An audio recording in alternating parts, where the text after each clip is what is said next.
What is up, fight nerds and dirty gamblers? I am Erik, and this is Erik Bets Fights. And I just realized that I forgot to check my audio before I went live. Well, holy crap! We're just gonna roll with it. Hopefully, hopefully my mic is hooked up. Let me see if. Hold on a second. Let me see if there's a way. I do this every time. I'm like, oh yeah, I'm ready to go, and then I'm actually not ready to go. Let me just make sure. Yo, default stead. Okay, yeah, we should be good. All right, never mind. We should be ready to roll. All right, folks. It is. It's time. It's UFC 281 week, folks. Hell of a good card. Topped by. Sorry, I'm getting this set up here. Topped by obviously the middleweight title fight between Israel Adesanya and Alex Pereira. Should be a lot of fun. They've got some history, having fought in kickboxing twice before. Also, of course, the co-main event, also a title fight between Carla Esparza and Weili Zhang. Should be a good one. And then, of course, Chandler and Poirier up there. And there's great fights all up and down the card. Honestly, I think it's going to be a really good time. I even told my wife, like, hey, it's a good card. We should go to Buffalo Wild Wings. Like, that's her idea of a perfect date night, right? Go watch fights with me at Buffalo Wild Wings. Probably not, but she's willing to do it anyway because she's good like that. Anyway, folks, we're going to go ahead and break down every fight on UFC 281 from a betting perspective. But first of all, let's go ahead and take a look at, we'll do a quick little recap of how my results turned out from the last event. So let's go ahead and pull that up. All right. So our last event was, what was it? UFC Vegas 64. I can't remember, 65 maybe. Marina Rodriguez versus Amanda Lemos. So here was the betting slate I had. It was a slight losing night. I lost 1.3 units, lost 17% ROI. So let's just go through those bets first, starting at the top. The very first bet I made on this card was Tagir. He was kind of my most confident spot. I got him at minus 1.75 to win 1 unit. He closed at least minus. Sorry, I don't know what's going on in my throat. He closed at least minus 220 or so. So we got some of the got some CLV in our pocket there. Excuse me. And then I did take a couple dog shots on Ludwig Sholinian. That was one of those spots where I didn't expect him to win, but I thought plus 210 was wide. So I put a unit on him there. And then I put a unit on Ramona Pascual. I really thought she was going to be able to win that fight. And I had a friend in town. Those of you who follow me on Twitter probably saw me talking about this. I had a friend in town on Saturday. He messaged me on Friday and said, hey, what are you doing tomorrow? And I was like, well, I have fights to watch, but other than that, nothing. And he was like, well, I have an opportunity to fly into Vegas tomorrow morning and then leave again Sunday morning. So he's like, I'd be there less than 24 hours. Are you busy? Should I come? And I was like, yeah, do it. So anyway, so I was hanging out with him. Like, we went to the sports book at Luxor and we're watching the fights there a little bit, but we were kind of wandering around and stuff. So I was only catching like bits and pieces of some of the fights. So I caught like the very end of the Pascual and Tamirez Vidal fight. Like, I saw Tamirez Vidal throw a knee and I saw Ramona Pascual go to the ground, but I thought that it was like a low blow, and they were, because I was only catching little bits and pieces of it. So I didn't really see what happened exactly. And then I read that it was like a knee to the liver. I'm going to have to go back and watch that and see what happened there exactly, because I still think Ramona's a better fighter than Tamirez Vidal, but she wasn't on Saturday. So lost a unit there. I did parlay up Rodriguez and Hadley. Obviously, Rodriguez was not able to pull it out there over Lemos. Maverick inside the distance. I went a full unit on that because I was pretty sure that would happen. It didn't. Bautista by sub plus 550. We picked up 1.1 units there. Minner by sub round 1. Obviously, we had a whole, I'm not going to get into that. Everybody's been talking about that ad nauseum. But the whole weird situation with Minner being injured and the line moving and everything. Anyway, so yeah, he didn't come through. Minner, Shah Yulan, Nurdanbeke under 2.5. That one came through for us. And then I did sprinkle Rodriguez in round 4 and Rodriguez in round 5, just 0.1 units each. Didn't happen for us. That's all right. I haven't been doing great lately, quite frankly. I mean, I've been pushing sideways for months, but yeah, if you look right here, I've lost the last few events. But to be fair, a couple of these two, not this last one, but the two before that were the ones when I was in Mexico and I was just tailing other people's bets. So I can pass the buck, pass the blame a little bit, right? I mean, I still chose the bets, but they weren't based on my own research.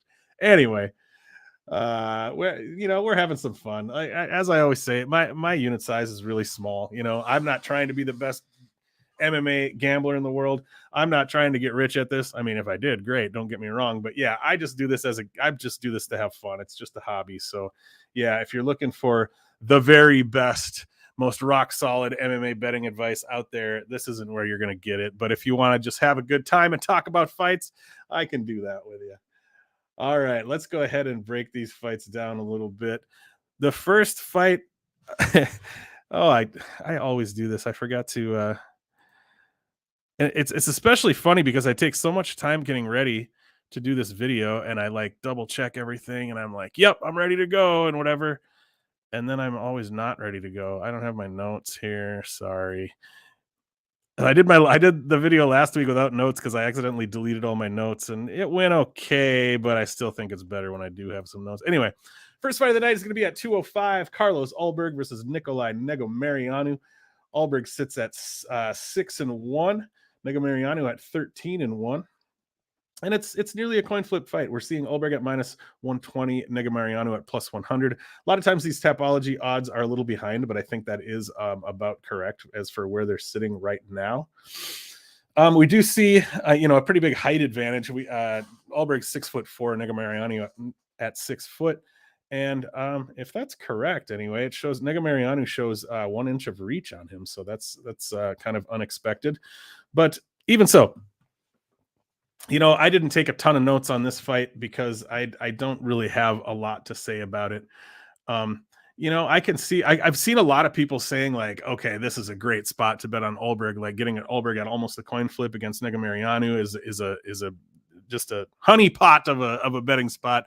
And I can understand that argument, but there, I do have concerns about Negumereanu's wrestling and grappling upside and just his toughness and grittiness and cardio, right?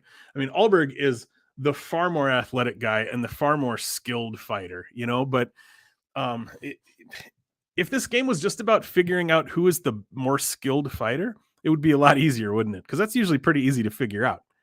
And we all know that it isn't the most skilled fighter who wins all the time, right? If the most skilled fighter always won, handicapping MMA would be pretty easy.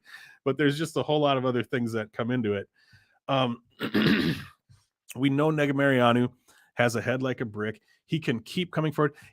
He's not very technical striking offensively or defensively, but he's not afraid to just come forward swinging to take the best that you can swing back because he knows that he's got that durability. He's also not a fantastic wrestler or grappler, but again, he has the grittiness and the cardio to go for it. He will shoot takedowns. He will work on the ground. Ulberg's last fight, a lot of people, even a lot of very sharp people, were betting on Tefan Nchukwi, thinking like, hey, this is a good spot for him. Well, Ulberg came out and got Nchukwi out of there very quickly. It's not that it's not that he can't do that to Nikolai Negumereanu. Even though with everything I just said, Negumereanu is very tough. He's very hard to hurt. He's very hard to put out. But we do see, those things don't always hold up. I mean, how many times in the past have we said, oh, this guy has never been knocked out before? Well, every fighter at one point in time has never been knocked out, right? There's always a first time. Just because Nikolai Negumereanu has never been knocked out doesn't mean Carlos Ulberg can't come out here and put his lights out in a minute. He could. I don't think that's terribly likely. But so, obviously Ulberg's going to be the better striker. Negumereanu is probably going to look to push the grappling at some point. Ulberg's not a fantastic grappler, but we did see him grapple in the, was it the Fabio Charant fight? I think we did see him do some wrestling and grappling, and he didn't look terrible. He was able to hold his own there. So yeah, overall, I'm staying away from this one. I don't feel a strong read here. I feel like this is a spot where I'm going to learn a little bit more about Carlos Ulberg. Like, can he stop the takedowns here? If he gets taken down, can he get up? Can Negumereanu handle Ulberg's striking prowess and his power? I've seen people, like I said, feeling confident in this fight. And I just don't. So it's going to be a stay away from me, but it should be a fun fight to open up the card with anyway. So can't feel too bad about that. Next up, we've got, I'm going to take a little drink here, but next up, we've got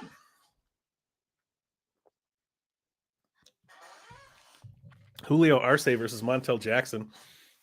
I'll tell you guys a funny thing. I just took a drink right there. I've talked to other people who've said the same thing too. Like when I first started making YouTube videos, I was so anal about every little thing. I would go back and edit out every instance where I was taking a drink. If I had like too long of a break where I didn't say anything, or if I was like looking at notes or something, I would go through and edit all that stuff out. And eventually I realized, like, man, none of that stuff matters. Just make the video and put it out. Anyway, Julio Arce versus Montel Jackson taking place at bantamweight. We see Montel Jackson at minus 205, Julio Arce at plus 175. I do have fightodds.io pulled up here. I think that's pretty accurate. So yeah, here we see Arce plus 205, Montel Jackson minus 200. Okay. Yeah, right around there. So Montel Jackson, pretty big favorite here. If we look at the tail of the tape, we do see Montel Jackson's got 3 inches of height and 5.5 inches of reach here. So pretty considerable. I do have some stats in my notes here that I want to share with you on this one. So Arce has a pretty high striking volume. He throws more than 12 significant strikes per minute, but he lands only 37% of the time. So a fairly low striking offense percentage there.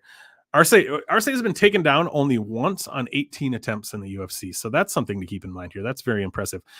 If you count Contender Series, Arce is 6-3 at the UFC level.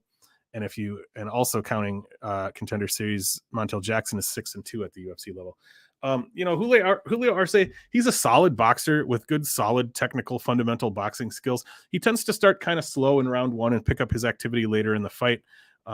Jackson is, he was a high-level wrestler at one point. He even had dreams to go to the Olympics. And according to what I read on Wikipedia, he had to give up his Olympic dream to take care of sick grandparents or something like that. And who knows? That was on Wikipedia. I don't know anything about it. I don't even know if it's true, but that's what it said. So I went ahead and put it in my notes. Montel Jackson is currently 11-2 as a pro, but he also went 8-1 as an amateur. So overall, he has an overall MMA record of 19-3, which is pretty impressive. One thing to bear in mind about Jackson, like I said, he was a high level wrestler. He still has that aspect to his game. Of course, he averages more than 4 takedowns per 15 minutes, and he completes 78% of his takedown attempts. So the guy is wrestling very efficiently in MMA. Sometimes we see high level wrestlers who are unable to transition those wrestling skills to the MMA cage, and Montel Jackson has been able to transition his skills pretty effectively. Also, so Montel Jackson's 2 losses in the UFC were to Brett Johns and Ricky Simone. Brett Johns landed 8 takedowns on Jackson. Ricky Simone landed 7. So if we look at that, we see a pretty clear pattern that Jackson beats fighters as long as he can out wrestle them, and he loses to fighters if he can't. That's what we've seen so far. Again, like I said with Ulberg and Negumereanu, just because we see these trends doesn't mean they're always going to hold true. But so far it has held true that the only fighters that Montel Jackson can't beat are fighters who are able to out wrestle him in the cage. And, we're not likely going to see Arce do that. So I do like Montel Jackson here. I don't like the minus 200 price tag. I'm going to stay away from that personally. But I do like Montel Jackson to get the win, probably by decision. Next fight on the card, and I'm always honest with you and let you know when there's a fight that I'm just not particularly interested in or don't have a strong read on, and this is that one for me. Mike Trizano and Seung-Woo Choi. I mean, I'm not saying it's going to be a boring fight or anything. It's just, these two guys aren't guys that are like super on my radar, and I just don't have a ton of interest in this fight. So they can come out here and impress me and change my mind, but that's how I feel about them at the moment anyway. But Mike Trizano is currently 9-3. He's a plus 135 underdog. Seung-Woo Choi, 10-5. He's a minus 155 favorite. Not much difference in the size between these two guys. Seung-Woo Choi is 1 inch taller. He does have a 3.5 inch reach advantage. I'm going to check the fight odds, make sure that that's about right. Yeah, Seung-Woo Choi, minus 158. Mike Trizano, plus 142. All right, so yeah, it's a reasonably close fight. I felt, after doing the tape, I felt like this fight was a coin flip. I'm not going to say a ton about it, but I did type up some stats that I'll share with you here. If you count his tough fights, Mike Trizano is 5-3 at the UFC level. Seung-Woo Choi is 3-4 in the UFC. Trizano is he's a good striker, but he just doesn't do enough for me. He doesn't put out a lot of volume, and he doesn't really show any urgency to make something happen, even when his opponent is pulling ahead of him. And that's something I hate to see in a fighter.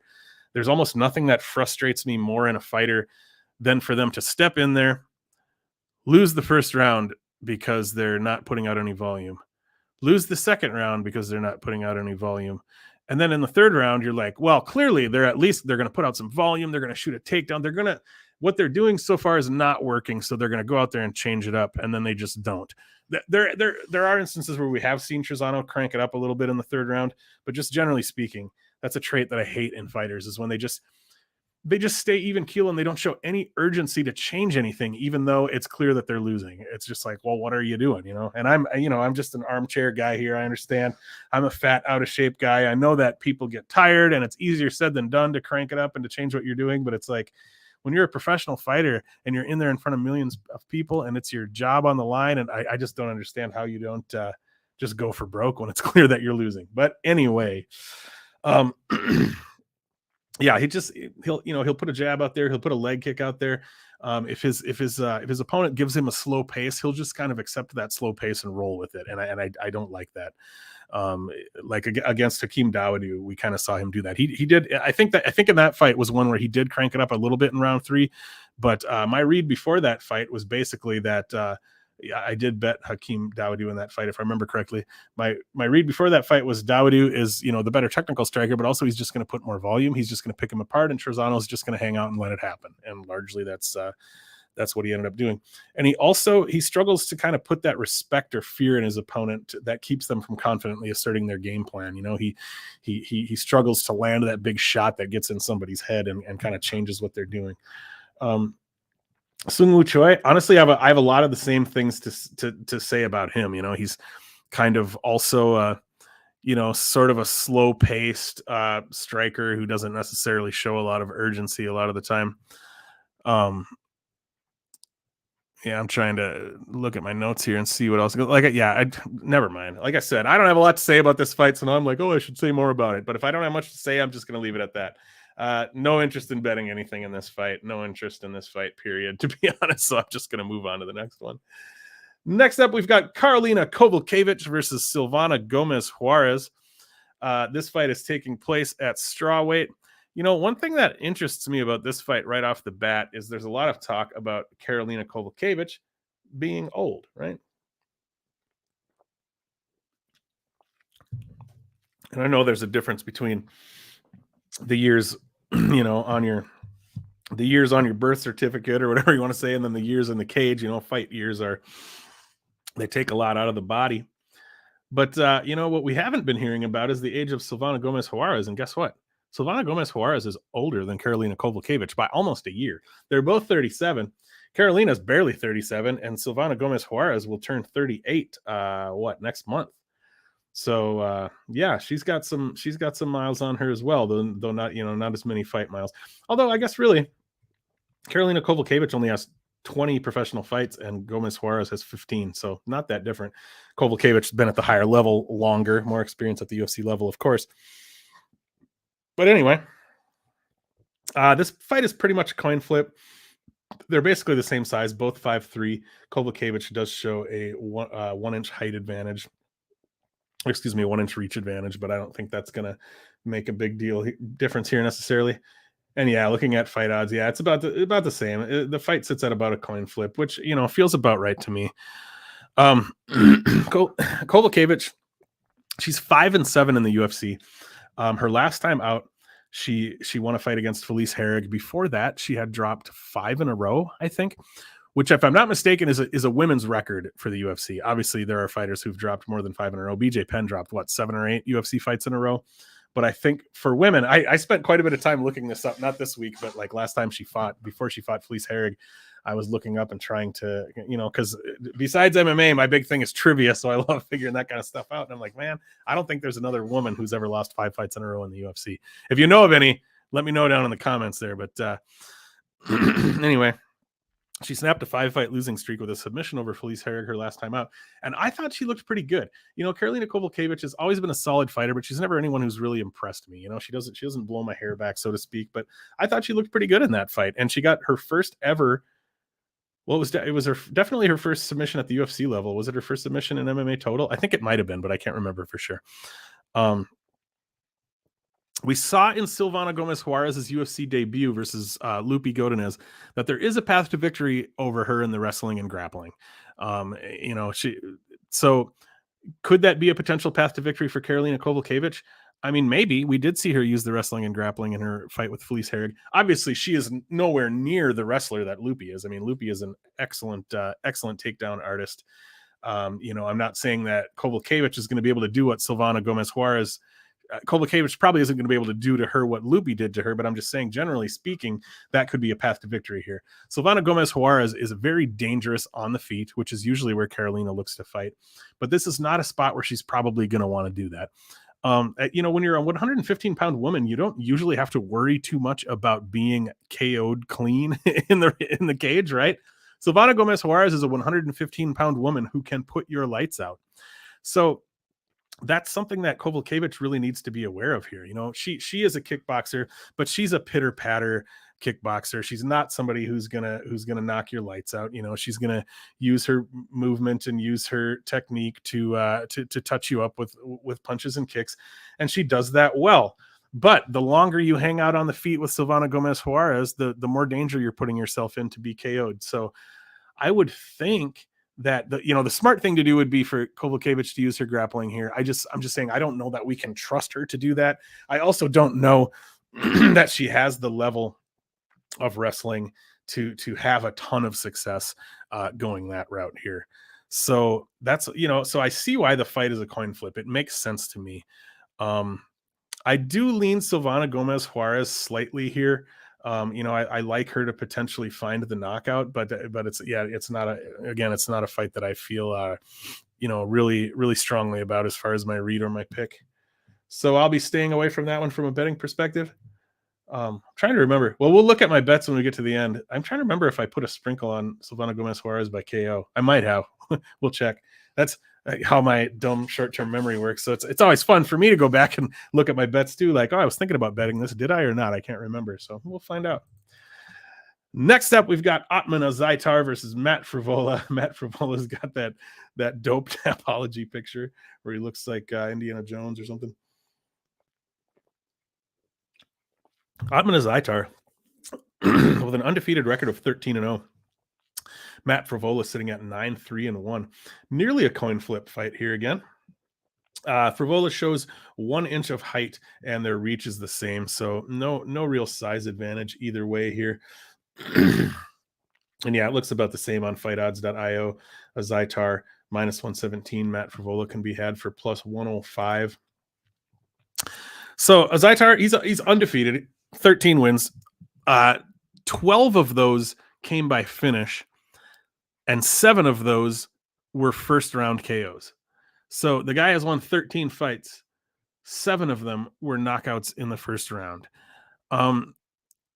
However, one thing that, at least at the UFC level, one thing that we don't know much about is Azaitar's takedown defense. We really just haven't seen that tested. And, Frevola is almost certainly going to look to test that here. Frevola is 9-3-1 as a pro. And before that, he had 8 straight wins as an amateur. So he's actually so that puts him at 17-3-1 overall. Not a bad record. In Frevola's last fight against Genaro Valdez, crazy fight. If you don't remember what happened in that fight, go back and watch it. I'm not going to recount the whole thing for you, but it was a crazy first round where both guys were just absolutely going for broke, and it was insane. With the exception of that fight, Matt Frevola has taken down every opponent he has beaten, and he has lost every fight in which he was not able to get takedowns. Excuse me. This is at the UFC level, of course. Let me say that again. He has taken down every opponent he has beaten has been somebody he's been able to take down. Every time he has lost, it was when he wasn't able to get takedowns. So hopefully he's aware of that stat too and is like, hey, I should really look for takedowns here. what worries me here for Frevola is his last fight with Genaro Valdez. He went in there, he got crazy in round 1, and he was able to find the knockout. And I'm hoping that's not in his head, that he's like, hey, that worked out for me, I'm going to do that again. Going in there with Atman Azaitar and having a crazy slobber knocker where you're both swinging wild hooks, that is not the way for Matt Frevola to win this fight. And I'm hoping that he comes in here and exercises good fight IQ instead of just coming in here looking to have some fun and try to repeat the success that he had in his last fight, because that's what Azaitar does, is knock you out cold in round 1. So the fight is pretty close to even, which makes a lot of sense to me. We have seen Frevola knocked out in round 1 before. Terrence McKinney was able to knock him out in round 1. So yeah, Azaitar is definitely live to find that round 1 KO. But like I said, we don't know much about Azaitar's takedown defense, and Frevola is someone who will test his takedown defense. So it's difficult to be confident in this fight. I did put a little sprinkle on Atman Azaitar to find that round 1 KO, but I see this as as far as betting it pre-flop, I see this as a potential live betting situation. There's a few fights on this card that I like for live betting. The kind of spots that you like to look at for live betting are spots where we know someone is really, really dangerous in round 1 and is likely going to have a really good round 1, but they may potentially fall off after that. Because then, of course, what you see happen, if that person has a really impressive round 1, you're going to get an even better line on their opponent going into round 2, and we will see the person who had the good round 1 start to fall off, potentially, that kind of thing. So this is a spot where I'm going to be looking at that. I did sprinkle a Azaitar round 1 KO, but as far as betting aside, betting a money line, I'm going to leave it alone and keep an eye on the live line. All right, next fight up, we've got Andre Petroski versus Wellington Turman. I was just talking about that last fight being a good live betting spot. This is another one in for exactly the same reason. Petroski sits at 8-1, Wellington Turman at 18-5. Petroski is a pretty big favorite here at -210 with the comeback on Wellington Turman at +175. I think that's still accurate. The odds are still pretty accurate there. They are the same height at 6 feet. Andre Petroski has 1 inch of reach, but I don't think that, usually like 1 inch of reach doesn't end up being anything too significant unless you're really, really good at using your reach and using range. Stuff to do a whole lot with 1 inch. Anyway, like I said, I think this is another good live betting spot. Petroski, if you've watched Petroski fight, he's extremely physical and powerful and dangerous, but he becomes less so after round 1. Because he's a guy, he is very skilled, but because he has such strength and such physicality, a lot of times when guys are very physical and are very strong and have that as an advantage over most opponents, it's hard for them not to use it, right? I mean, of course, I don't mean use it. I mean, for them to rely on it, kind of like, you'll often hear it said in jiu-jitsu, for example. Brazilian jiu-jitsu was developed to be a system of techniques that works for someone who doesn't have a lot of strength. I mean, that's how Brazilian jiu-jitsu was designed, right? Is the idea that, okay, looking at an armbar, for example, like I'm going to use my entire body against one of your limbs. Like it's finding ways to make it so that somebody who doesn't have a lot of strength can defeat someone who does. And in learning the techniques of jiu-jitsu, I mean, the same can go for wrestling or whatever, but I think BJJ is a great example. And in learning those techniques, if you are, you go in as a white belt and you're a bodybuilder or something, and you're a super physically strong guy, you can get away with muscling techniques that other people can't. And people who don't have that physical strength, it's likely that they're going to have to learn the tiny little details, the tiny little nuances of the technique in order to make the technique work, because those nuances are there. That's how BJJ was developed. Those little nuances, the little details that make the techniques work are there. But if you have a lot of physical strength over most of the people you're rolling with, you may not need to learn or use those little details or nuances. And it's like I'm throwing shade at Petroski here, but I'm just saying he might be a guy that falls prey to that a little bit, and I don't even blame the people who do, because I don't even know if you can help it when you're super physically strong like that. But anyway, I went off on a little bit of a tangent there, but Andre Petroski, very physical, very dangerous. But here's the issue. On the feet, he throws everything with full power. He loads up on big overhands. He's a guy who's looking to get you out of there with one big strike. You know, he's not really putting together combos. He's kind of just loading up on big shots. And also the way he kind of grapples the same way, you know, he scrambles really chaotically. He's always kind of looking to beat his opponent to the next position, which he does really well. I mean, he has good top control. He floats well. He scrambles to the next position. But what I'm getting at here is these are all things that require that physicality advantage. And when you start to tire and that physicality advantage starts to go away, we'll see those things start to wane, right?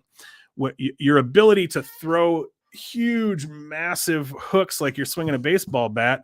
Yeah, in round one, that ability is there, but it's going to slow down quite a bit in round two. Your ability to scramble well and beat your opponent to the next position and be dominant in that regard, as you tire and slow down, that ability is going to wane a little bit.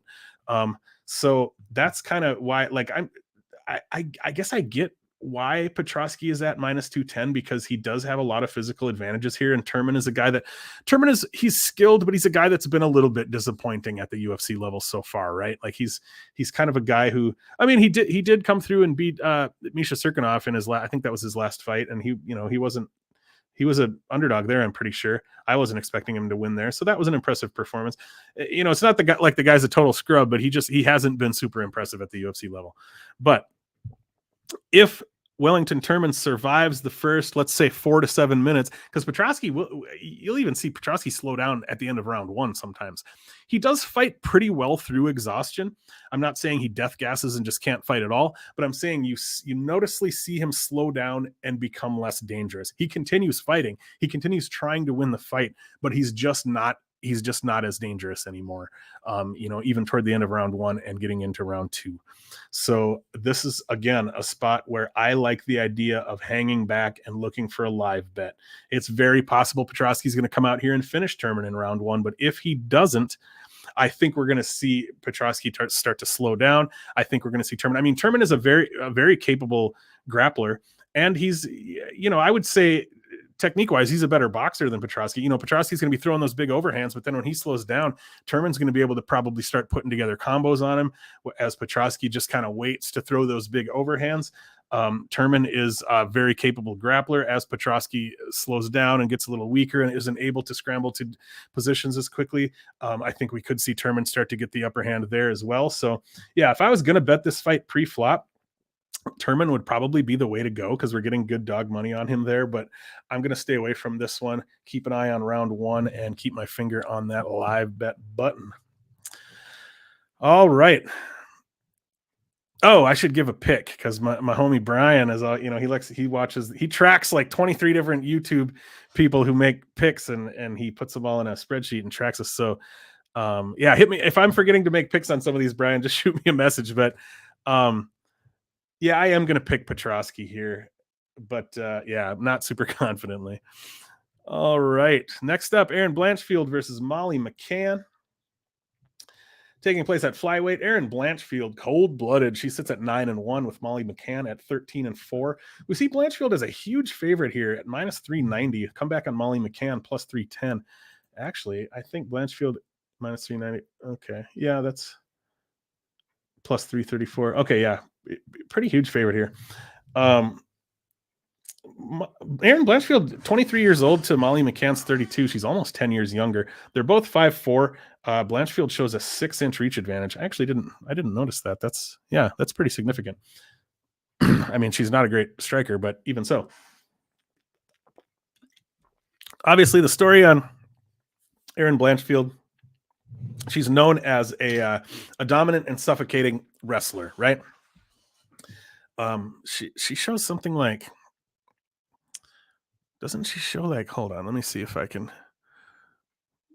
pull this up here. Sorry, I should have been more prepared with this info. I've got these stats. Hey, if y'all haven't, I'm guessing most of y'all watching this probably already know, but if you haven't joined Uncle Wheezy's Patreon, it is well worth doing. Uncle Wheezy, for $5 a month, he puts out these stats for every single card, this whole spreadsheet of stats. And I know I'd rely on them. I know a lot of other cappers do too. For me, it's a no-brainer at $5 a month. He's not paying me to say this. I just think he's a good dude and I like the work that he does. So yeah, I've become like pretty reliant on Wheezy's spreadsheet of info here. But yeah, what I wanted to look. Okay, yeah, Blanchfield shows she's hit 2/3 of her takedowns at the UFC level, and she shows 60.19% control time over her opponents. So yeah, she has proven to be very dominant in that regard so far. However, at almost minus 400, she's going to need to be able to come out here, to cover that price tag for me to feel comfortable, putting her in a parlay at that number or something. She's going to have to have a pretty sweat-free performance here, right? She's going to have to come out, take Molly McCann down. Like in order to bet someone at that number, I would want to feel quite certain that they have the upper hand everywhere and that there's just really not a way that they can lose this fight. And I don't feel that way here. Molly McCann hits very hard. Again, we're talking about 125-pound women here. I was just talking about how you don't see a lot of women who have KO power at the lower weight classes in the women's divisions, and Molly McCann does. She's a bit of a monster in that regard. She can hit very hard. She's very aggressive. She has a variety of striking techniques that she can use with great aplomb and with great power. And Erin Blanchfield, she's not a fish out of water on the feet, but she can be pretty hittable, and her striking doesn't look great. It is absolutely a possibility that Molly McCann knocks out Erin Blanchfield here. It's enough of a possibility that I don't like the idea of parlaying Blanchfield at almost minus 400. Because if Blanchfield, they're going to spend some time striking in this fight, most likely. And, depending upon how long Blanchfield waits to look for a takedown, or if she's not able to get takedowns easily and they do spend time on the feet, that time is going to favor Molly McCann pretty heavily, I think. One stat I wanted to share here: in her 3 UFC losses, Molly was taken down a total of 14 times. In her 6 UFC wins, she was taken down a total of once. So, that's a pretty, that shows a pretty clear pattern that if you're able to take Molly McCann down regularly, you're probably going to beat her. So it makes sense that the line is where it is in that regard. Blanchfield, I guess I already said, at the UFC level, Blanchfield has landed 2/3 of her takedown attempts, and she's averaged just shy of 4 takedowns per 15 minutes. So again, looking, in both the tape and the stats, it makes sense that Blanchfield is the favorite here. Just generally speaking, as a MMA handicapper, I usually find that it makes sense. I'm generalizing quite a bit here, but more often than not, it makes sense to favor the person who has the wrestling upside in a fight, right? Especially if it's close. If it's this one's not close, but if it's close, more often than not, I'm going to favor the person who has the wrestling upside because it gives them the ability, theoretically, to dictate where the fight takes place. And obviously, fight IQ has a lot to do with that. There's a whole lot that goes into it, but having the ability to dictate where the fight takes place is huge and can often be the thing that sways me one way or another. So yeah, this is another one that I would stay away from. Oh, I did actually end up sprinkling a prop on this one. I'm not going to tell you what it is. I'm gonna wait until we look at all the bets at the end. But will Erin Blanchfield win here? Will Erin Blanchfield get takedowns and ride out top control time and find probably a decision? If not, maybe a ground and pound finish, but probably not. But yeah, she probably will. Blanchfield probably will win. But I don't like that price tag, and I personally am going to stay away from it. Next up, we've got, and yes, Brian, Blanchfield will be my. I want to make sure I'm clearly stating my picks. Blanchfield will be my pick there. Maybe I'll try to go through at the end and give my picks. I know a lot of podcasts do that. If y'all listen to the shout out to the Protect Your Neck podcast with Dan Tom. If y'all don't listen to Dan Tom, you should. He's one of. Not only does he have the ASMR voice, he has the dulcet tones that you can listen to, but he's a very knowledgeable martial artist, does great breakdowns. He's also currently in camp training to take an amateur fight at age 37. He's lost like 30 pounds training. Sorry, I'm seeming like a fanboy here. I kind of kind of am a fanboy though. But yeah, it just reminds me of at the end of the Protecting Neck podcast, Dan always says, taking Aaron Blanchfield, taking. Anyway, next up, we've got in the 205-pound division, a couple of big boys in Dominic Reyes and Ryan Spann. Dominic Reyes, the Devastator, he sits at 12-3. Ryan Spann at 20-7. We're seeing Reyes as a pretty decent sized favorite at -225 with the comeback on Ryan Spann +190. These guys are both 205ers, very big 205ers. Dominic Reyes at 6'4", Ryan Spann at 6'5". Reyes with a 77-inch reach, and Spann with a 4.5 inch reach advantage at 81.5 inches. So yeah, a couple of real big dudes at 205. If you count Contender Series, Spann is 7-2 in the UFC, which I must say is better than I expected. I don't know if this happens to you guys. It happens to me a lot for some reason. And a lot of times I don't even really know why it happens, but there's a fighter that in my head, I will just, there's probably a reason that I first put them there, but usually I don't know what that reason is necessarily, but I'll just decide that they're not very good. And then despite anything that they show me to the contrary, my brain just holds on to that for some reason. And Ryan Spann is one of those guys that whenever I see him pop up, I'm just like, oh yeah, Ryan Spann, guy's kind of a scrub. He's not very good. So when I was doing the research for this fight and I saw that Spann is 7-2 in the UFC, I was like, oh, that's a lot better than I thought. Like, I should probably stop having this idea in my head that Ryan Spann is not very good. He has won 7 fights at the UFC level and lost only 2. So he's clearly not as much of a scrub as my brain thinks he is. In fact, Dominic Reyes, who's considered one of the best at 205, is 6-3 in the UFC. Obviously, the record doesn't tell the whole story. Dominic Reyes has been fighting much higher level competition than Ryan Spann.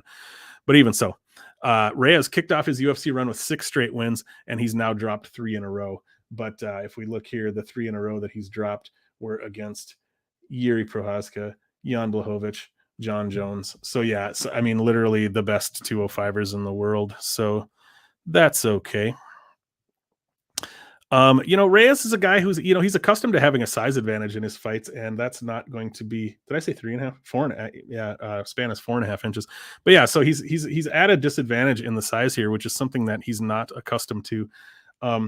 I'm not going to say a ton more about this fight. Like for me, what it comes down to, I think the fight could play out closely at times, but when it comes right down to it, I just think Reyes is going to be the sniper here. I just think he's going to land the harder, cleaner shots on the counter.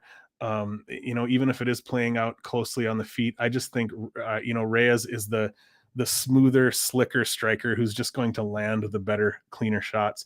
And that's really about all I have to say about this fight. So yeah, I do like Reyes to get the win here. I just want to make sure that those odds were still pretty close to accurate. I think they are. -205 +185. Okay, dropped a little bit. But yeah, I don't love the number, and I am, I guess I wouldn't blame you for parlaying Reyes, I guess, at that number. I'm probably not going to. I do think Reyes is the better fighter, and probably by a pretty decent margin. But the reason that I would be a little bit nervous about parlaying that -220, -200, around there is just because Ryan Spann is such a big, dangerous guy, when with 2 big, powerful guys like this, all it takes is one slip up for the fight to potentially be over. I mean, look at what Jiří did to Dominic Reyes. I'm not saying Ryan Spann's going to do the same thing, but all it takes is one moment like that when you're dealing with a couple of big, powerful guys like this. So personally, I am going to stay off it, but I do like Reyes to, probably a decision here. Well, you know what? I think he probably does find a finish. Let's say he finds a KO in round 2 or 3. Let's go with that. And next up, we've got Renato Moicano versus Brad Riddell in the lightweight division. Renato Moicano 16-5-1, Brad Riddell at 10-3. This one's another one that's pretty close to a coin flip. Moicano showing at -125, Riddell at +105. I think that's about where it's still at. Moicano at 5'11", Riddell 5'7", so we do see a height advantage there. However, Moicano shows 72 inches of reach, Riddell 71.3, oddly specific. So less than an inch of reach advantage, 4 inches height advantage here. I was there live for Moicano's last fight, that absolute barn burner against Rafael dos Anjos. That was a super fun fight, and I think that that fight kind of encapsulates who Renato Moicano is as a fighter, right? Very, very skilled, but besides being very skilled, super gritty, super tough, super determined. He's not going anywhere. I mean, that fight could have been stopped by the ref. There were 4 or 5 different times where that fight could have been stopped by the ref. There were also 4 or 5 different times probably where it looked like Moicano was done for, not just from the damage, but also just, well, I guess it would be because of the damage too, but the damage and just like cardio together, like it just looked like he was beat up, tired, didn't have much left. I mean, he found not only a second win, but a third, fourth, fifth win in that fight. He would go from looking almost done for to all of a sudden having a big moment in the fight, like for 25 minutes. And he even took that fight on like 3 or 4 weeks notice, I think. So, I mean, he's just, that fight kind of spells out who Moicano is. Just a tough, gritty dude with high level skills and the ability to, make those skills work for him, even over a very tough and grueling 25 minutes. Moicano, he likes to come out aggressive early. He likes to throw body kicks, 1s and 2s, hooks and uppercuts. He mixes it up pretty well with the striking. He's also a slick grappler. He has 9 rear naked choke finishes on his record, which is important because looking at his record again, 16-5-1, he has only 16. He has 16 wins total. 9 of those are by rear naked choke. So the dude is locking in a rear naked choke in over half of his wins. That pretty impressive. Brad Riddell is a guy who's, he's known more so as a striker. He definitely does have wrestling and grappling as well, but he's known as a high level kickboxer. He throws everything with authority. He hits hard. He's one of those guys who's kind of picking his opportunities to land big counters rather than really like chipping away with consistent volume, right? Like we see some fighters, I always call it the Diaz style. We see some fighters that are just constantly putting volume out there, just trying to touch you with the jab, touch you with the jab, touch you with the cross, just keep touching you up. And we see other guys who are more so looking to feint, draw something out of you so they can counter with something big. That's more Riddell. He's trying to either create shots from you so he can counter, or like look for those moments where he can land something big. I also think he's quicker, and I think overall more athletic than Moicano, and he seems to slow down less as the fight progresses. Because like I said, with Moicano in the Rafael dos Anjos fight, he fought hard for 25 minutes, but I mean, he did look, significantly slowed down. I mean, he looked like he was fighting in molasses some of the time there, and I'm not trying to talk shit because obviously the guy is tough as nails and it was a great performance, but he does slow down and get to a point where he's still going hard, but he just doesn't have much speed or snap to him anymore. And I think Riddell falls off a little bit less in that way. So obviously on paper, Brad Riddell is the better striker. Moicano is the better grappler. But how sometimes it comes down to how big are those edges. I think that because Moicano has the size that he has here, and because he does mix up his strikes well, he is gritty and tough. Like, I think that it could play out somewhat closely on the feet. I think Riddell will probably be the one landing the bigger, harder, more impactful blows, but I don't think he's necessarily going to run away with it on the feet. And on the ground, I do think Moicano, I think his grappling advantage is probably larger than Riddell's striking advantage, I guess is what I'm saying. And also in the stand-up, just Moicano's grittiness, his aggressiveness, his output. Like I said, Riddell will kind of circle on the outside sometimes and look to land counters, whereas Moicano looks to kind of stalk forward. He looks to take the fight to you, which can look good to the judges, right? So overall, I do like Moicano here. I get why the fight is close. Moicano's a slight favorite. I pretty much agree with that. And I did bet Moicano here. It's not a super, super confident pick. I do think the line is about right. It wasn't one of those spots where I felt like I was getting a ton of value, but I also felt like Moicano could potentially be, I felt like Moicano could be a little bit of a bigger favorite, but just because of, like I said, more often than not, when I see the person who has the wrestling and grappling upside, that's what I go with. And I think Moicano has enough, even though Riddell is the better striker, I think Moicano has enough to keep it close on the feet and to make it look good in the judge's eyes on the feet. And I think he has probably a pretty significant advantage on the mat. So I was comfortable betting him here. I think I got him at either -120 or -125. So my pick is going to be Renato Moicano. Let's say by decision, but like I said, homie has won by rear naked choke 9 times. Maybe he could get to the back and find that choke here. Wouldn't shock me. Next fight up, we've got Dan Hooker versus Claudio Puelles. I never know if I'm saying Claudio's name correctly, but that's how I'm going to say it. Excuse me 1 second.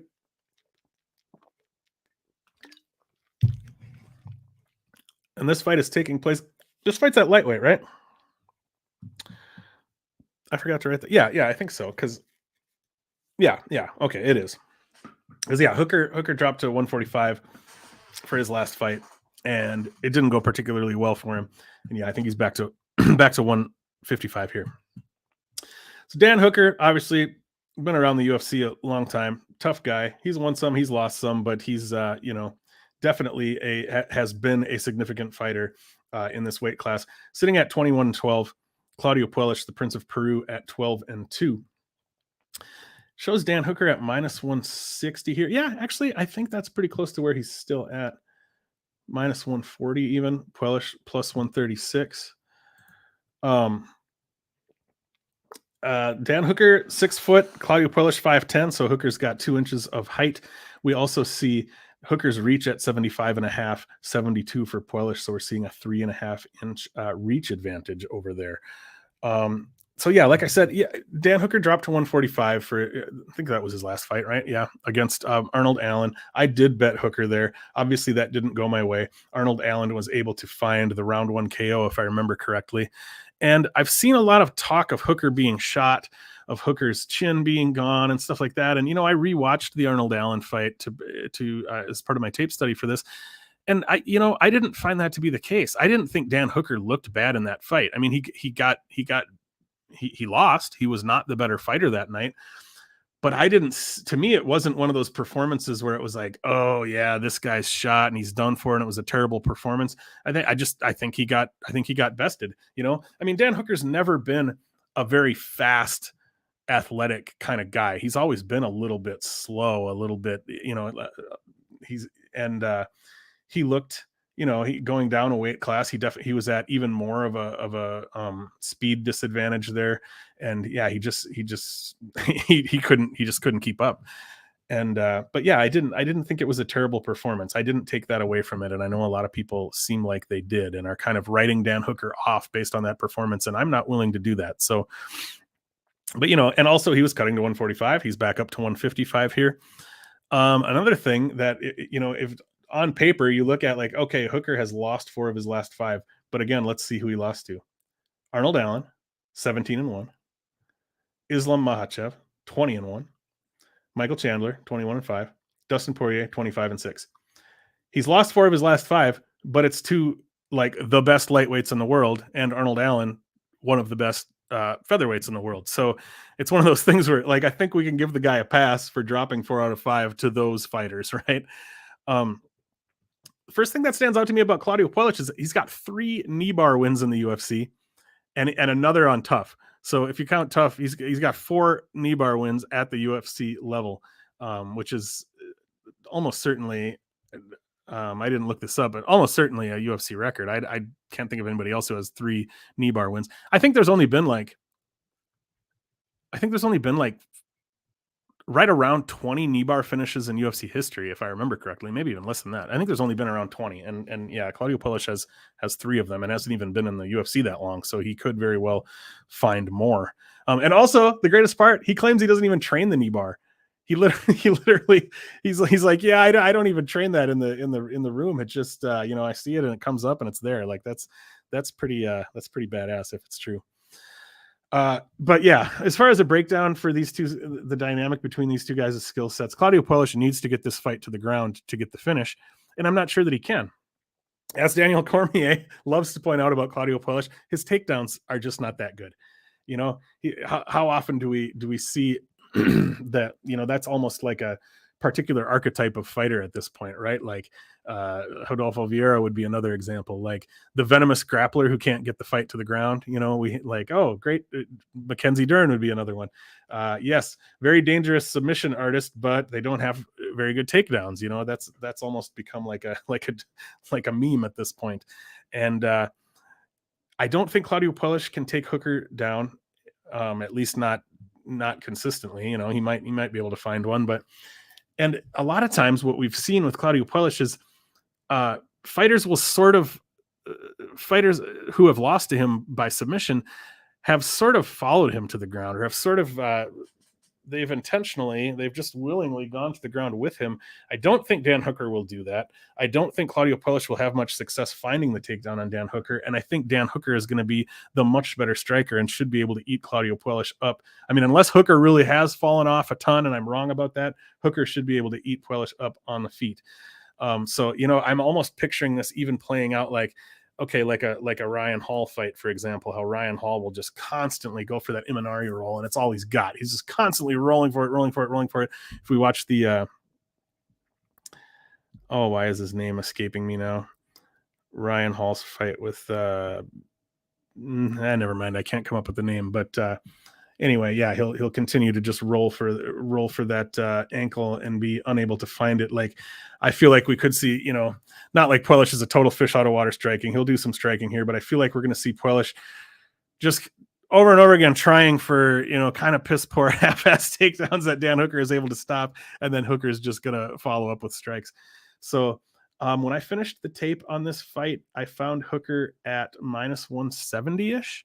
And then I took a look a little bit later and found him at minus 150, I think. And I did bet him there. I thought that was a pretty good line here, considering that this fight could play out in such a way where Hooker looks like a pretty big favorite, I think. If I'm right that Puelles is not going to be able to get the takedowns and it plays out mostly on the feet, I think this fight could look really good for Dan Hooker, and minus 150 could look like a really good price. So yeah, I do like Dan Hooker here. Yeah, I guess as far as a method, I'm not sure. I'll say that maybe he finds a late finish here, but it could very well go to decision. All right, we're almost an hour in already. Just a few fights left. Next up, we've got Frankie Edgar, the legend, versus Chris Gutierrez at bantamweight. Frankie Edgar 24-10-1. Chris Gutierrez, El Guapo 18-3-2. We see Gutierrez as a decent-sized favorite here, minus 210. Frankie Edgar, plus 180. Let's check fight odds and make sure that's about right. Yep, that's about right. Sometimes Tapology is a little behind on the odds, so I like to make sure that it's accurate. The main thing that stands out here, of course, we see Frankie Edgar at 41 years old, Chris Gutierrez at 31 years old. I don't remember the exact stat, but fighters that are 10 years younger win.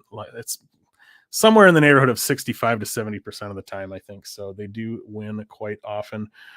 We see 3 inches of height on Chris Gutierrez's side, 5'9" versus 5'6". But interestingly, it shows Edgar with a 68-inch reach and Gutierrez with a 67-inch reach. I don't know if that's accurate, but according to the stats here, anyway, Gutierrez 3 inches of height, Edgar 1 inch of reach. I remember watching Frankie Edgar. I'm trying to remember which fight it was. I think it was Frankie Edgar versus Gray Maynard. I don't know what year that would have been off the top of my head, but I remember going to this bar, and this is when I was living back in Fargo, North Dakota. Right across the river is Moorhead, Minnesota. I went to this bar in Moorhead that had this little room that they showed the fights, and it was weird, and it was free, I think, too. I don't know. Anyway, it was this little like side room, and they put up a big projector screen, and they just set up like folding tables and folding chairs in there. And there would never be that many people there, and I went by myself because I mean, I've had some friends who've been into MMA a little bit over the years, but for the most part, MMA has always been kind of a solo thing for me. I go watch fights by myself most of the time. I'm kind of a loser like that. But anyway, I remember watching Frankie Edgar versus, I think it was Gray Maynard. And of course, this was at lightweight, Frankie fights at 135 now, and he's undersized at 135. So it's crazy what he's able to do at lightweight. But I remember watching that fight and having that moment where I was like, Frankie Edgar is the future of this division. I remember being like, this guy is really good. This guy's future like champion material. I don't know. I just wanted to share that because it's interesting when you have that moment with a fighter sometimes where they just have like a breakthrough performance and you realize like, yeah, this guy is something special. And I remember that happening. And it was many, many years ago, of course. And, Frankie Edgar did go on to be very special. I mean, he's definitely, he's a future Hall of Famer.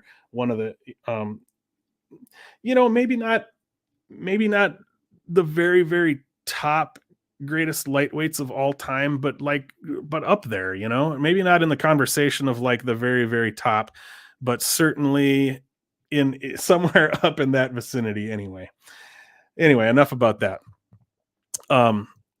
So obviously the concerns about Frankie Edgar here are just have to do largely with his age. I think that, okay, so Frankie Edgar's last fight was the round 3 knee, not a knee, it was a front kick, round 3 front kick knockout to Chito Vera. And before that, he was finished really, really quickly by Corey Sandhagen. That was a flying knee, right? I think so. I'm getting those two finishes mixed up. But anyway, so he's been knocked out. I always forget I can just look right here on Tapology. KO, TKO, front kick, flying knee. Yeah. So his last 2 fights were knockouts, which becomes concerning when it's an older fighter like that, right? It's easy to start to assume that, okay, is their chin gone? Is it maybe? I don't know. I think like to look at the Sandhagen fight, I think that could have happened to anybody. Sandhagen landed a big flying knee flush that could have put anybody out. And as far as the Chito Vera fight, I mean, Frankie Edgar was arguably winning that fight. As it was going, Chito was doing Chito stuff where he starts to take over later in the fight. But if I remember correctly, Edgar won round 1, round 2 was probably pretty close, and then Chito was starting to take over. But I mean, if that fight would have gone to decision, there's a possibility that Edgar was going to take that decision. And then Chito found that front kick. Is Frankie's chin starting to go? Maybe. It's hard to know, but yeah, it does become a little concerning when he's 41 years old and got knocked out twice in a row like that. But watching that last performance against Chito Vera, I think that it becomes clear that Frankie Edgar's game is still largely there. He's still able to largely do what Frankie Edgar does, which is pretty impressive considering, we're talking about 135 pounds here, 41 years old.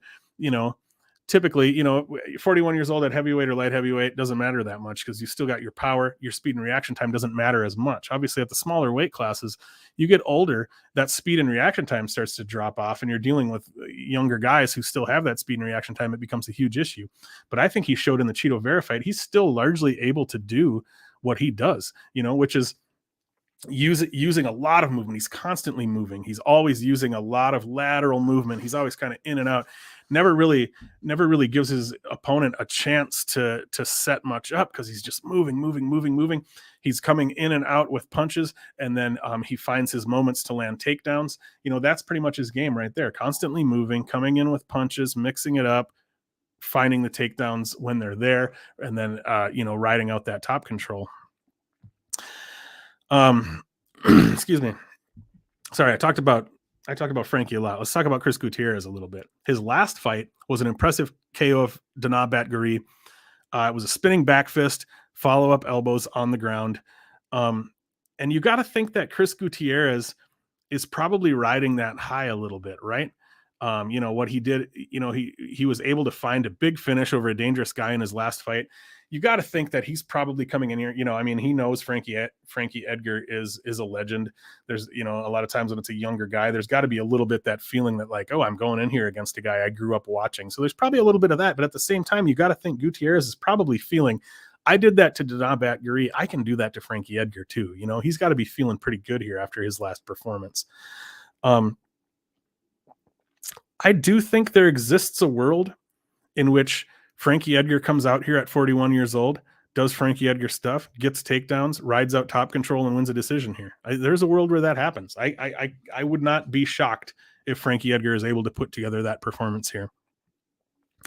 But one of the things that Chris Gutierrez is really known for is hard calf kicks.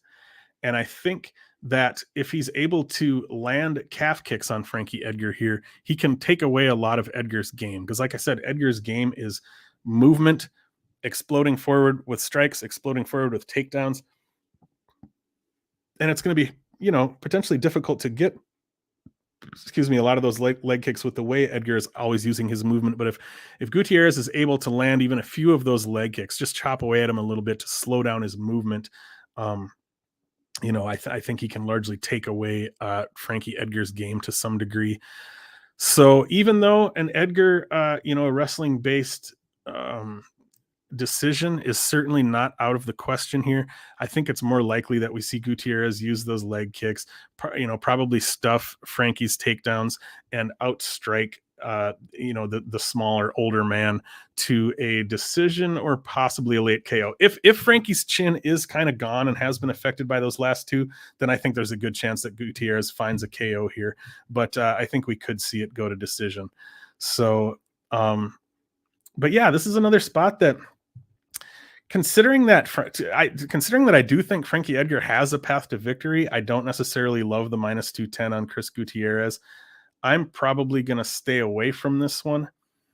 But yeah, I've seen a lot of people confident in Gutierrez here, and they might be right. We'll see how it plays out, but I do see a path to victory for Edgar, so I am personally going to stay off it.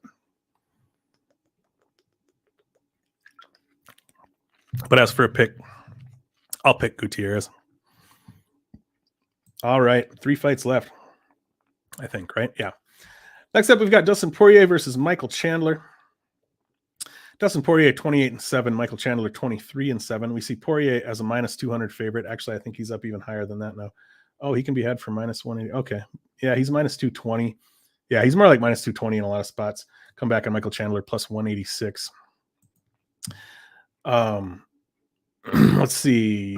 Dustin Poirier 5'9", Michael Chandler 5'8". Not much difference there. Poirier 73-inch reach, Chandler 71.5. So we see a slight advantage on the Poirier side for the height and the reach, but not much to write home about there. Poirier's 33, Chandler's 36. So, both starting to get up. Man, I can't believe Poirier is only 33. I guess, yeah, he came into the UFC pretty young. But yeah, like he's been around so long that I would have believed you if you told me Poirier was more like 37 or something. But anyway, so I'm not gonna say a ton about this fight. My breakdown for this fight is pretty simple. In some ways, I think these guys have sort of similar skill sets, but Michael Chandler is he's a guy who's very, very dangerous early. Another guy like I was talking about earlier. He's dangerous throughout the whole fight, but he's very dangerous and explosive early and becomes a little bit less dangerous and explosive as the fight wears on. And Dustin Poirier, I think, is he's not as, he doesn't have the big explosive knockout power that Michael Chandler has. Poirier is more a guy. So Chandler's a guy who loads up on big single strikes, kind of the same thing I was saying about Andre Petroski. Chandler loads up on big single strikes trying to get you out of there, whereas Dustin Poirier is more of he's a much more technical boxer than is Michael Chandler.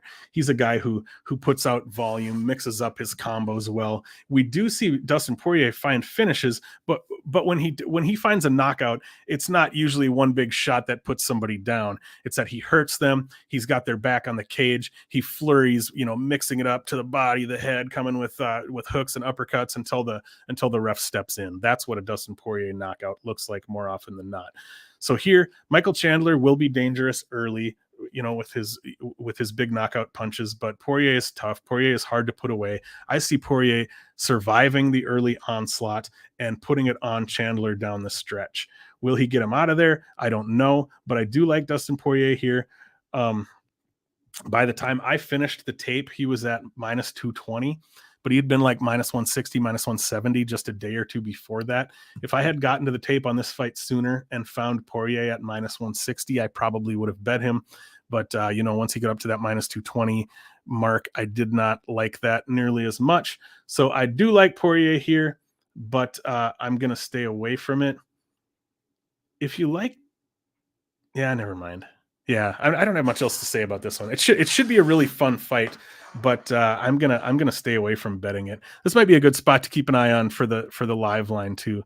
Like, let's say Chandler, I don't know that he's gonna put Poirier away, but that doesn't mean he might not land some of those big hammers. Let's say Chandler, lands some big shots on Poirier in round one, maybe even drops him, hurts him.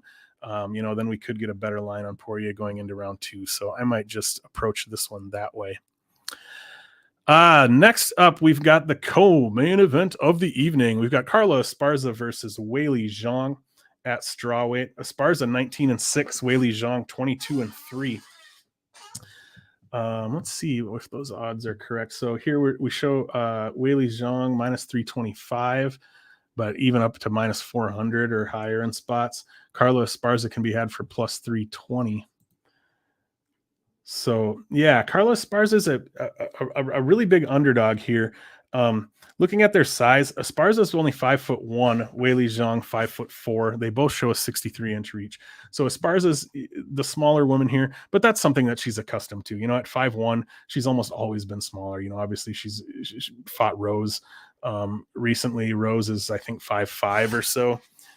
So yeah, she's accustomed to being the smaller woman. Obviously, what Carla's known for is her wrestling. I mean, she's known to be the best, most dominant, most stifling wrestler in this division, and one of the better wrestlers, one of the better women wrestlers in the UFC period. I bet Carla at plus 190 against Rose, and she did come through for me here. I have seen some people betting.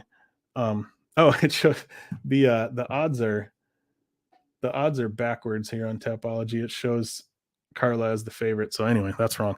But and I have seen some people jumping in on Carla at plus 300 here. And I'm kind of on the fence. Like, I can definitely see that there's some value there. Like, okay, going back here, what was Carla at? Plus 320. Hold on, let me put that in the old implied probability calculator quick. What did I say? Plus 320? I think so. I don't know if you all use the implied probability. Oh, I already had it pulled up on a different tab. I use the implied probability calculator all the time in my handicapping. So that puts her at 23.8%. Let's round it to 24%. So the question becomes, do you feel that Carla Esparza has a better than 24% chance to win this fight? And man, I think she probably does. But like, I don't know, the way that I do my handicapping, I make my odds without looking at the odds, and then I pull up the real odds and I convert to implied probability. And I try to find an edge of like 5% or better. Let's say if I feel like I've got a 5% implied probability edge or better, I might bet it. It doesn't mean I auto bet it, because it's an imperfect system, right? Like when you're saying, I mean, think about, you're saying like, oh, this fighter, I'm going to say this fighter has a 23% chance to win. I mean, what is that based on? It's very imperfect and imprecise. You're just doing your best. So I try to also assume that I'm off a little bit. So, if I find a situation where I have a 10% implied probability edge, like, yeah, I'm probably going to auto bet that. But with 5, I'm going to think about it and try to, see what I've got there. But, so it comes down to what percent chance do you really think Carla has to win this fight? Does she win this fight less than 1 out of 4 times? I don't know. If it were a 3-round fight, I would almost certainly bet Carla at that plus 300 or better. I do think Carla can probably get takedowns here. Here's what's tricky about trying to cap this fight is that Weili Zhang has faced only 5 takedown attempts in the UFC so far, and 2 of them have been successful. And they were both, if I remember correctly, both of the successful takedowns were in the second Rose Namajunas fight. She took her down once. And another thing with takedowns, like when I'm capping, I like to pay attention to the type of takedowns and how they happen, because I think that's important too. The two takedowns that Rose got on Weili Zhang, one of them was like a body lock clinch type takedown that she worked for against the cage, and one of them was like a double leg out in open space. Because sometimes you'll see a fighter who has excellent takedown defense, like especially if they're really strong and physical, it can be really hard to take them down against the cage. Like once you clinch with them and work for a takedown there, it's going to be hard. It's going to be hard to get it unless you have excellent technique, because they're just really strong, that kind of thing. However, if you perfectly time a double leg against them out in open space, their strength doesn't matter as much. So there's it's always good to pay attention to the types of takedowns and how people are getting them, and that's why I paid attention to that there. And it turned out that there was one that was like the clinch type and one that was like out in open space type. So, but we just haven't seen Weili Zhang face a lot of takedown-minded opponents. We haven't seen her face a lot of takedowns, and Carla is somebody who will come out and potentially push the takedowns. Like I said, I'd bet Carla in a 3-round fight, but in a 5-round fight, like she does, her takedown shots get slower, less explosive. She telegraphs them more. I think her takedowns are easier to defend later in the fight. And looking at the numbers, Carla actually has only 35% takedown. Wait, that was her takedown accuracy. Yeah, I typed this on. Yeah, her takedown accuracy is only 35%. So she misses a lot of her takedown attempts. But even so, yeah, I feel like we just don't really know how good Weili Zhang's takedown defense actually is. Obviously, she's going to be working that hard for this fight. It's going to be probably the best it's ever been. Also, Weili Zhang she has a lot of just like athleticism. I think she's very athletic, and that can make a difference. Somebody who has technique as far as takedown defense, their strength and athleticism can make a difference, especially, like I said, if it's the kind of takedowns that are happening against the cage, clinch body lock type takedowns. On the feet with the striking, I think Weili Zhang has a pretty distinct edge there. I think she's quicker. I think she's more technical. I think she's more powerful, just a better striker overall, and probably by a pretty decent margin. I think she's the most powerful athlete, as I said. So yeah, again, like I said, it just comes down to, does Carla have a better than 24% chance to win this fight? I think she probably does. Does that mean I'm going to take a dog shot on her here? I don't know yet. I will for the She's a Dog project. I might as well talk about that a little bit for those of you who don't know. betmma.tips/she's a dog, and it's spelled DAWG. So it's betmma.tips/SHESADAWG. That is where I am tracking. I started back in July tracking. So for that project, I'm putting 1 unit on every underdog in every women's UFC fight, just blindly, no capping, no anything. It's more of a tracking thing than anything else, just a project to see how it turns out. That if you bet, because people are always talking about the variance in women's MMA, right? Like, how can you bet on women's MMA? Because there's too much variance. Well, we're testing that variance here by, like, what happens if we just bet a unit on the underdog every time. So I will be putting a unit on her for that, but am I gonna bet her as part of my actual tracked record? I'm thinking I might. I don't know. The more I think about it, the more I think, yeah, it's hard. It's the 5 rounds that are throwing me off. 3 rounds, I definitely would, because I do think Carla will get takedowns here. I do think she'll get some top control time. I just don't know. Will she be able to do it for 2 rounds? Will she be able to do it for 3 rounds? But how's she going to look? If she's not able to finish Weili on the ground, how's she going to look getting into round 4 and round 5, trying to shoot for takedowns? What's that going to look like? But if she's able to survive all 5, if she wins the first 3 rounds and drops 4 and 5, she'll win a decision. I don't know. It's tough to see how this one's going to play out. But from a money line perspective, if I was going to bet it, I'd be looking at the underdog here, because that's I think there's some value there on that plus 300, plus 310, plus 320 type of range.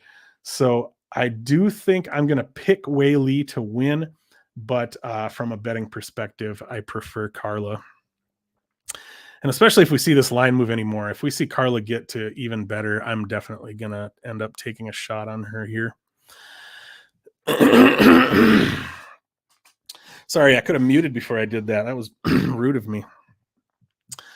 That brings us to, once again, my throat's given out. We're an hour and 18 minutes in.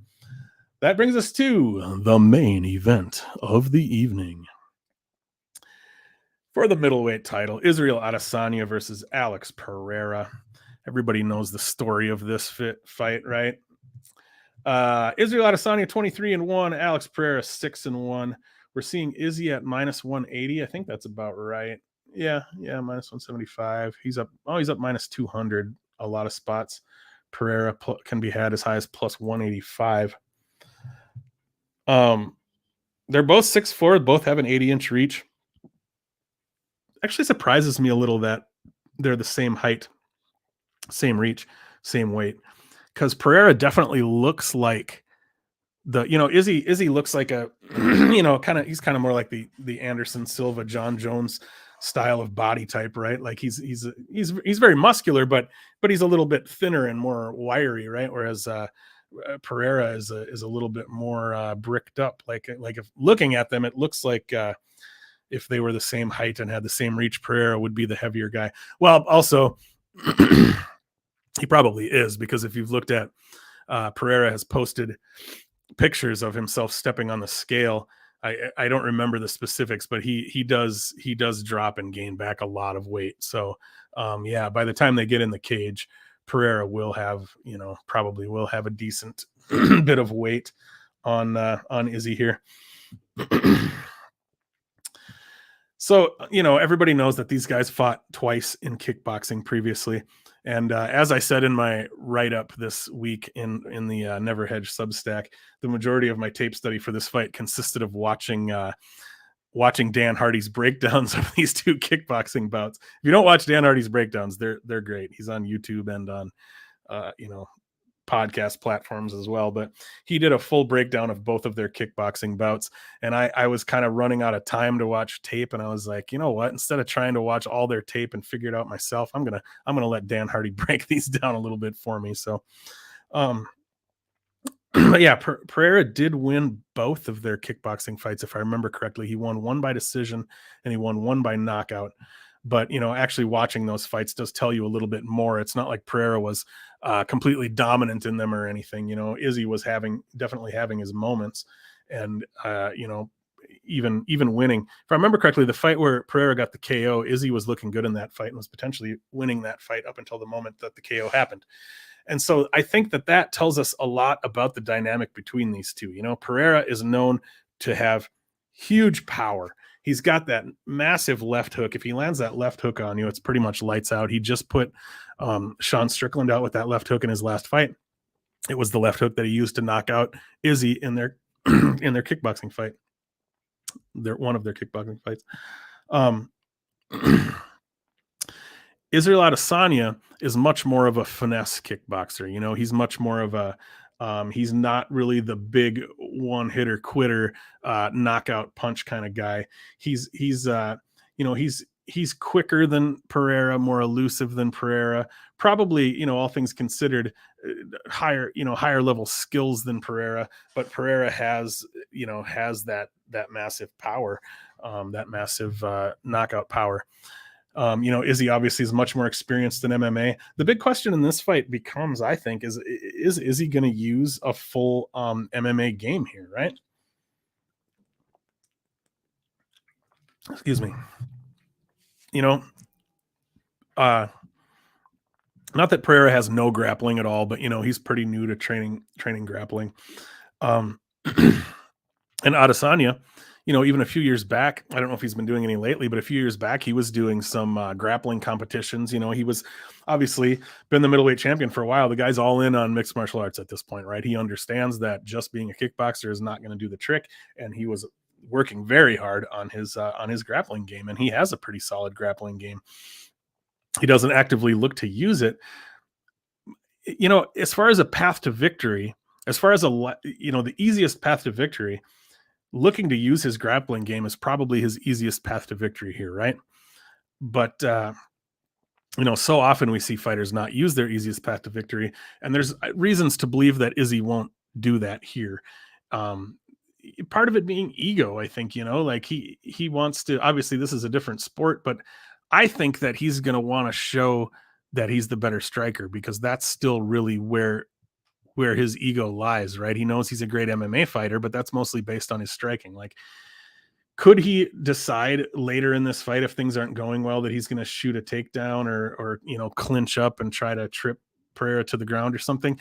He might do that. I wouldn't be shocked, but yeah, I don't, I don't think it's going to be Adesanya here. I don't think he's going to come out with the singlet on and just shoot takedowns, but you never know. I don't know. So yeah, this is one of those fights that I'm staying away from it. I'm just going to have fun watching it. I don't feel confident. If I was going to bet Pereira, I would bet him by knockout, because I think that the KO finish is the most likely way for Pereira. And Pereira is always dangerous. You know, if he lands that left hook, it could be over. Izzy is obviously he uses his footwork well. He uses head movement. He uses evasiveness. You know, if Izzy uses his speed and his movement here, I think that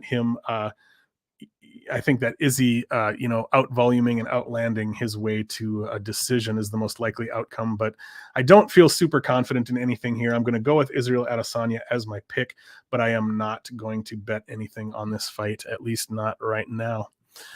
All right, that is the whole card for UFC 281, y'all. Let's go ahead and take a look at the bets that I've got for this card so far.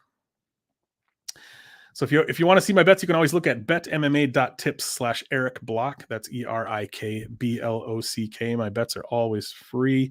I'm not recommending you tail me. I haven't been doing that great lately, but here's what I've got so far.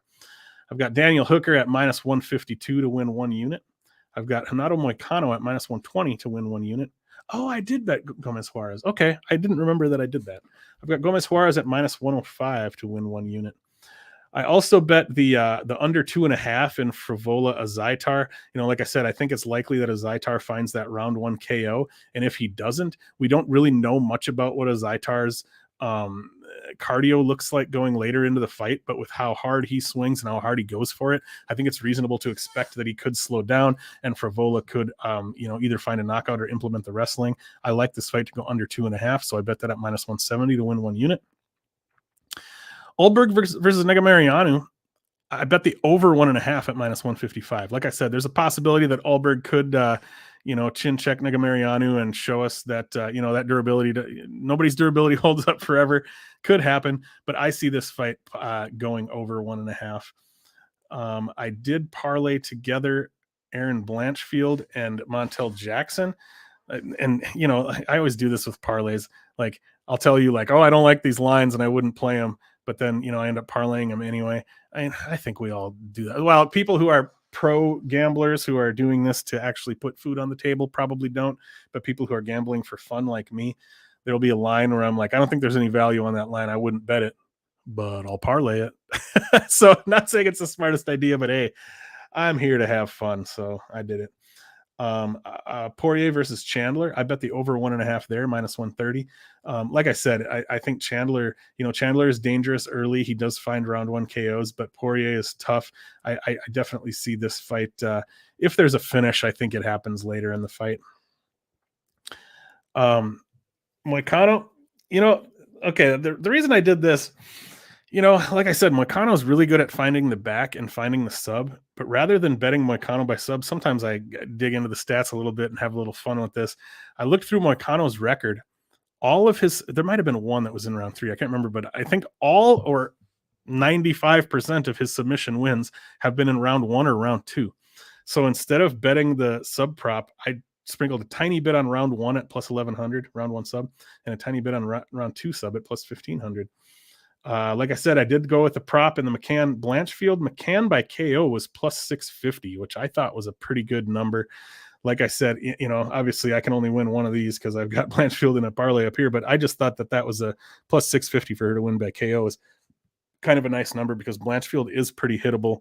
McCann hits pretty hard. If they spend some time on the feet, I could see McCann, and probably it would be something like what the Hannah Goldie fight looked like. Not necessarily that she's going to land one strike that face plants her or something, but that she could land a strike, get her against the cage, start flurrying, and either Blanchfield eventually drops to her knees or the ref comes in for a stoppage or whatever.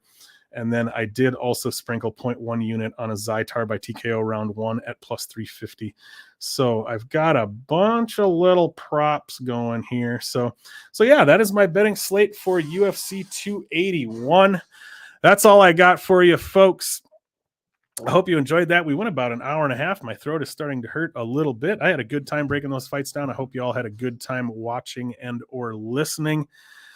As always, I am Erik with Erik Bets Fights, reminding you to play it smart, play it tight, even though I don't always do those things. But let's grow those bankrolls, gang. I hope you enjoy the fights this weekend at UFC 281, and I will see you right back here again soon. Have a great one, everybody. Take care.